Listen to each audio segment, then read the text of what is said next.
Hello students again, this is Teacher Carlos. Olá estudantes, aqui quem fala é o professor Carlos e vamos dar continuidade nos nossos estudos aqui na aula de hoje, tá ok? Então sigam comigo aqui para a gente poder começar a conversar e eu apresentar para vocês sobre o que a gente vai conversar. Vamos ver juntos aqui, olha só. Primeiramente, eu vou pedir para que vocês me ajudem e vocês vão pensando aí junto em casa sobre o significado de algumas expressões. Então observem aqui, olha. Read some daily expressions. Leia algumas expressões diárias, do dia a dia. As duas perguntas que tem aqui são as seguintes, ó. Do you know what they mean? Você sabe o que elas significam? Na hora que aparecer, pensa aí. Can you guess what their meanings are? Caso você não saiba, você talvez consiga adivinhar qual é o significado, mas a gente vai fazer juntos e vamos pensando juntos aqui. A primeira expressão que eu tenho aqui é a expressão come back home. É até uma expressão bem usada, muito comum na língua inglesa, ok? Come back home, cujo significado seria volte para casa, ok? Próximo exemplo. I'm looking for my things.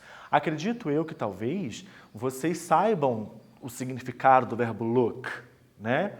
Mas aqui tem o for junto. Então, I'm looking for my things significa eu estou procurando minhas coisas, tá? Então, gente, o que a gente vai conversar hoje aqui é justamente sobre esses verbos que não estão vindo sozinhos, tá ok? São verbos que têm alguma coisa junto com eles aí, tá bom? Quando a gente fala sobre esses verbos que não estão sozinhos aí, que tem alguma coisa junto, a gente chama de multi-word verbs or phrasal verbs, verbos frasais. O que isso significa? Você tem um determinado verbo que ele tem um certo significado. Quando você acrescenta uma partícula àquele verbo, você acrescenta alguma coisa naquele verbo, você muda completamente o significado dele. É justamente isso que está escrito aqui, olha só. Uma locução verbal ou phrasal verb é a combinação de duas ou três palavras de diferentes classes gramaticais. Por exemplo, um verbo e um advérbio, um verbo e uma preposição. Essas palavras se unem para formar uma única unidade semântica, ou seja, passam a ter um novo significado quando associados. O que aqui está falando? É o que eu disse, você tem um verbo e você vai acrescentar alguma coisa a esse verbo, podendo ser um advérbio ou podendo ser uma outra preposição, tá ok? Daí você muda completamente o significado dele. É justamente o exemplo anterior que quando eu tinha falado do verbo look for. Nós sabemos que look significa olhar. Mas quando acrescentamos a preposição for, a gente muda totalmente o significado desse verbo. Look for, procurar, ok? Então é isso que a gente chama de phrasal verbs. Você tem um verbo, acrescentou uma partícula, você muda o significado dele por completo, ok? Nesse slide aqui, eu tenho alguns exemplos, tá bom? Desses verbos frasais, dos phrasal verbs. Eu vou dar um tempinho para que vocês possam fazer a cópia apenas do exemplo, tá ok? No caderno de vocês, daí a gente já volta para a gente poder conversar sobre eles. Até já!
Então, agora que vocês copiaram, vamos ver os significados. Deixa eu conversar melhor com vocês sobre os verbos aqui. Então, assim, sozinho, o verbo turn significa tornar-se, virar. Down, normalmente ele aparece em contexto de alguma coisa que esteja para baixo, abaixo, algo assim, tá bom? Daí, turn down, abaixar-se. O verbo turn down, ele também é utilizado no contexto de tipo abaixar o volume, ok? Turn down the TV, ok? Próximo exemplo. Run é o verbo correr. Into é uma preposição que a gente utiliza no contexto de adentrar algum estabelecimento, algum lugar.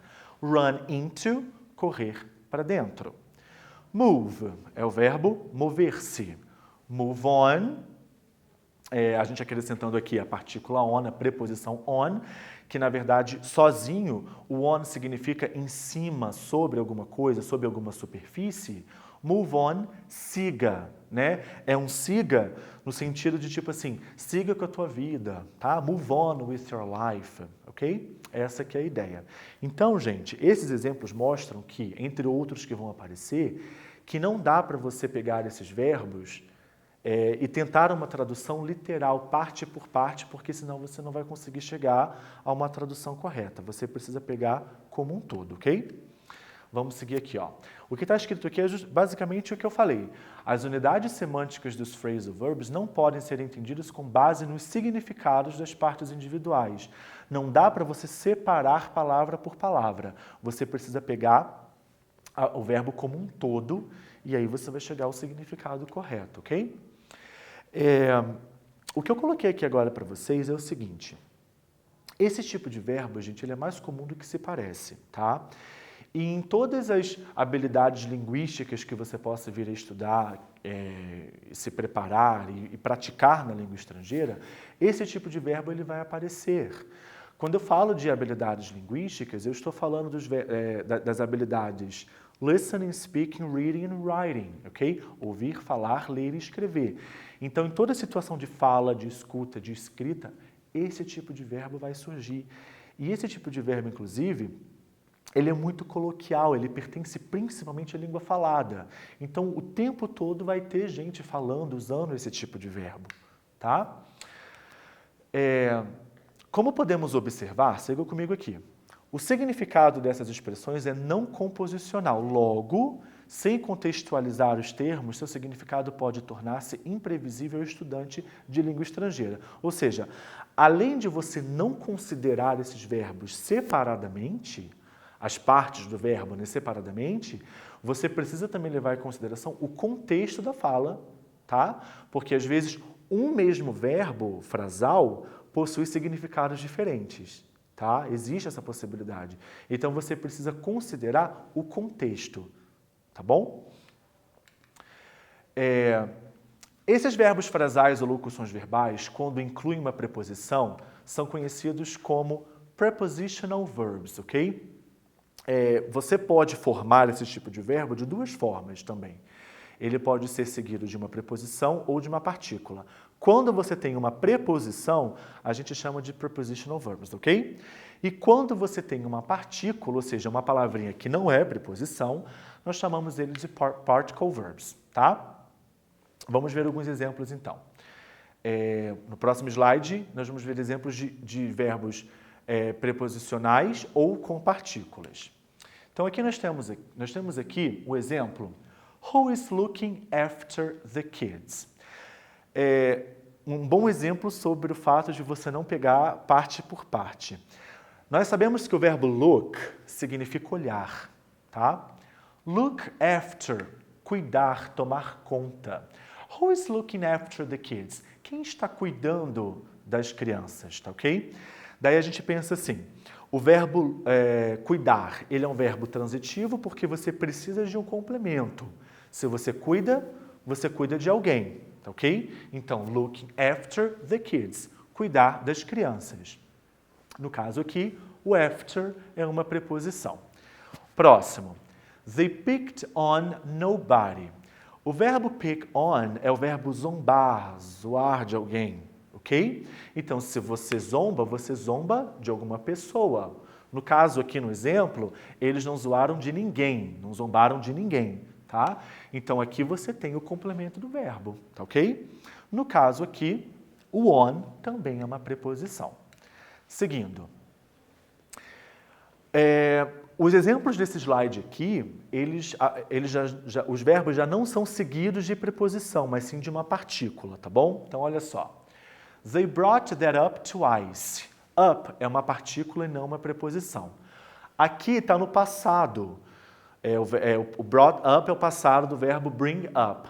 Bring up é trazer, mas não é de trazer alguma coisa, é de trazer algum assunto. Por exemplo, alguma coisa que já foi resolvida e alguém traz aquilo de volta à discussão, tá ok? Outro exemplo. Where do they want to hang out? O verbo hang out, gente, ele é muito comum no inglês, tá? Em filmes, em séries, assim, eu escuto bastante. Hang out, ele é tipo assim, sair com os amigos ou sair com alguém para poder curtir alguma coisa. Sair no sentido de não ter nada importante para ser feito, só para curtir, tá? Então, aonde que eles vão ficar de boa? Mais ou menos seria isso. Let's hang out at the park. Vamos sair, vamos ficar no parque, ok? O out, a palavra out aqui, não é uma preposição, e sim uma partícula, tá ok? Então você pode formar, recapitulando, você pode formar um phrasal verb com o verbo partícula ou verbo preposição, ok? Seguindo. No slide que está aparecendo agora para vocês é assim. É possível de você formar um phrasal verb, um verbo frasal, com duas partículas, ou uma partícula e uma preposição, tá? Então, é possível de ser 3 palavras no final das contas, formando um único verbo. É o que a gente tem aqui, ó. O verbo put up with. Reparem bem, separadamente não vai fazer sentido nenhum, até porque o verbo put significa pôr, colocar. Put up with, tolerar. Nada a ver. Who can put up with that? Quem consegue tolerar isso? Então, up, partícula, with, preposição. De baixo. She is looking forward to a rest. Sabemos que o verbo look significa olhar. Looking forward to, esperar ansiosamente por alguma coisa, mudou completamente o significado. Então, quando eu digo she is looking forward to a rest, ela está esperando ansiosamente por um descanso. Então, nós temos aqui uma partícula e uma preposição. Então, o que a gente está falando é o seguinte, phrasal verbs podem ser formados por 2 ou 3 palavras, ok? Vamos mudar agora um pouco de assunto, ok? Nós vamos falar sobre os discourse markers. E daí, eu vou pedir para que vocês copiem no caderno de vocês rapidinho essa explicação sobre os marcadores de discurso. Daí, a gente já volta a conversar. Vamos lá?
Então, pessoal, copiaram aí no caderno de vocês? Vamos conversar então um pouco sobre os discourse markers, que em português seriam os marcadores de discurso. Então, o que vocês copiaram diz assim: marcadores de discurso são expressões que desempenham função de gerenciamento do fluxo de um período e da estrutura do discurso. Em outras palavras, os marcadores são palavras ou expressões que vão aparecer, tá? Tanto em português quanto em inglês ou qualquer língua, que vão aparecer no decorrer do seu texto para dar mais coesão, tá?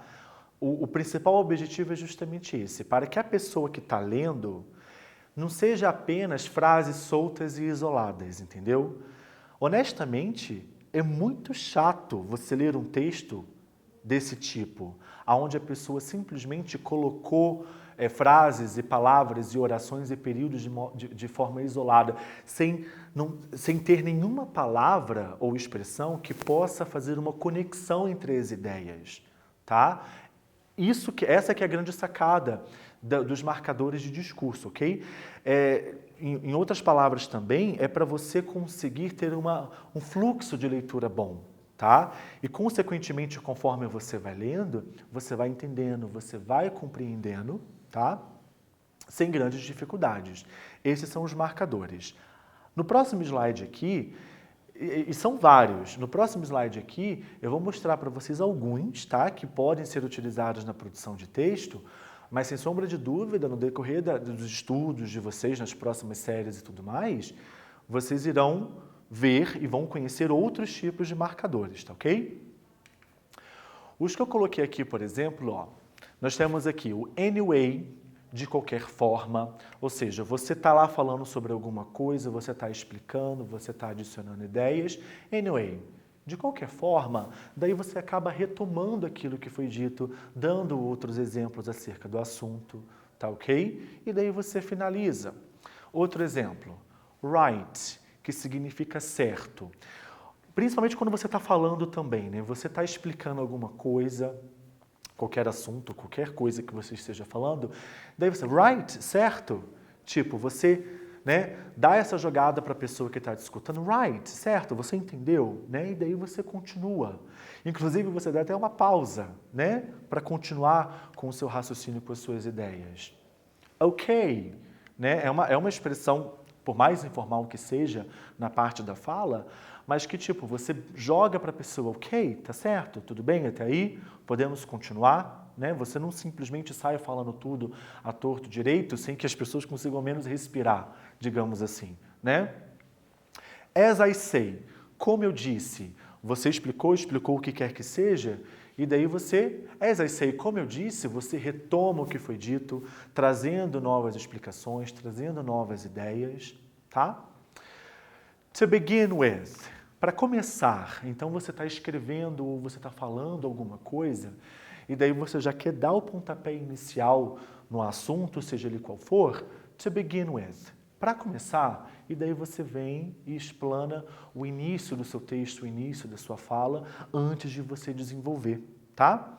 Então, pessoal, aqui são simples exemplos, mas existem muitos outros que você pode utilizar para poder incrementar a sua fala, tá ok? Para poder dar um pouco mais de vida naquilo que você está falando, naquilo que você está escrevendo. Para poder dar chance da pessoa conseguir ligar as ideias, conectar as partes da fala, do texto, e que não seja simplesmente falas ou palavras ou frases simplesmente jogadas, ok? Vamos seguir. Nós usamos os discourse markers para conectar, organizar e gerenciar o que falamos ou escrevemos ou para expressar sentido. Aqui não tem nada de diferente daquilo que eu falei anteriormente. É esse, de fato, o objetivo dos marcadores de discurso, tá ok? Uma fala ou uma escrita mais organizada, ideias conectadas. Basicamente é esse o objetivo. E mais uma vez, aqui são pouquíssimos exemplos, tá, pessoal? Até diria que vocês tenham a curiosidade de buscar em livros ou na internet outros tipos de marcadores também, porque existem vários outros, ok? Vamos lá. Agora é o momento para vocês praticarem um pouquinho também. Vamos relembrar os principais tópicos de tudo que a gente viu até aqui, tá ok? Tanto dos phrasal verbs quanto dos marcadores de discurso. Então, nós vamos fazer um quiz. Vamos seguir aqui. Analise a sentença e relacione as locuções verbais em inglês com a sua tradução correta. Quando ele fala aqui de locução verbal, é justamente dos phrasal verbs que a gente vinha estudando, ok? Então, aqui, ó. Número 1. How did you find out? Nós temos aqui um phrasal verb. Não vou falar sobre o significado, óbvio, senão eu vou acabar dando a resposta. Vou dar um tempinho para que vocês leiam com mais calma, deem uma olhada no dicionário se for o caso e marquem, então, a alternativa correta, daí já a gente conversa.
Então vamos ver qual foi a resposta que vocês marcaram aqui na número 1. Vamos lá. How did you find out? A resposta, as alternativas que a gente tem antes da resposta são como você achou ali fora, como você descobriu. A resposta certa é a alternativa da letra B. Find out significa descobrir. O motivo de eu ter colocado achou aqui na letra A é justamente para confundir um pouco, para levar você a pensar, tá? O que eu quero dizer? Se você pega o verbo find sozinho, ele significa achar, encontrar. Mas quando você coloca a partícula out, nesse caso aqui out é partícula e não preposição, você mudou completamente o significado do verbo. Não é mais achar alguma coisa, e sim descobrir. Então, find out, descobrir, ok? Número 2. It was not easy to carry out that work. Já vou falar separadamente. O carry não tem nada a ver com o real significado do phrasal verb, ok? Então, vou dar mais um tempinho para que vocês vejam aí com calma e marquem a alternativa A ou a alternativa B, daí a gente já confere.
Então vamos checar? Aqui na número 2, o verbo carry out, a alternativa A diz assim: não foi fácil realizar aquele trabalho. A alternativa B, não foi fácil carregar para fora aquele trabalho. Vamos combinar, a letra B está bem estranha, né? Não é à toa que a alternativa certa é a letra A. Se você for até o dicionário e pegar o verbo carry sozinho, ele significa carregar, carregar alguma coisa, que é mais ou menos o que está falando aqui na alternativa B. Mas, quando você acrescenta a partícula out junto ao verbo, carry out significa executar, realizar alguma tarefa, né? Então, gente, mais um exemplo aqui de que quando você coloca uma partícula ou uma preposição junto a um determinado verbo, você muda completamente o significado desse verbo, tá ok? Então, basicamente é isso que a gente conversou na aula de hoje. Então, antes da gente encerrar, vamos retomar rapidinho tudo que a gente conversou, tá? Nós começamos a nossa aula falando sobre os phrasal verbs, que são os verbos frasais, tá? O que são os verbos frasais? São verbos, né? Quando você tem um determinado verbo, e daí você acrescenta uma partícula ou uma preposição a esse verbo, e daí você muda completamente o significado dele, né? Comentamos justamente sobre o fato de que você não pode considerar a tradução desse tipo de verbo de forma literal, ok? Você precisa entender o contexto da fala, que é muito importante, que isso com certeza vai te ajudar a chegar a uma determinada tradução, e não pode, de fato, pegar parte a parte, tá ok? Como o próprio verbo carry out que a gente acabou de falar, tá ok? Comentamos também que pode haver uma ou duas partículas junto ao verbo, né? Então você tem o verbo carry out, você acrescentou apenas uma partícula. Você tem o verbo put up with, você já acrescentou duas, tá ok? Então pode acontecer de você ter um phrasal verb com uma partícula apenas, mas pode ser que você tenha duas, tá? Partículas ou preposições. Vimos o put up with, que significa tolerar. Um outro exemplo muito bom, né? Put, por, colocar. Put up with, tolerar. Mudou completamente, ok? E aí, um dos últimos assuntos que a gente conversou foram os marcadores de discursos, que são palavras ou expressões que você utiliza na hora da sua fala ou na hora que você escreve alguma coisa para linkar, para conectar ideias, né? Para não deixar frases ou ideias soltas, para dar tempo da pessoa refletir e pensar sobre o que está sendo dito. Também é utilizado os marcadores de discurso, ok? Então, foi esse o conteúdo da aula de hoje, tá? Eu peço que vocês não esqueçam de acessar o Classroom, tá? Vejam a aula novamente, vejam os slides, façam os exercícios, façam as suas anotações, tá? Acredito eu que no caderno vocês colocaram sua resposta do quiz que a gente fez. Agora, né, depois vocês podem acessar lá o Google Classroom e anotar as perguntas, anotar as alternativas, os outros exemplos, tá? Para poder firmar mais o entendimento e o estudo de vocês. So, thank you very much for your patience. Obrigado pela paciência. See you. Até mais.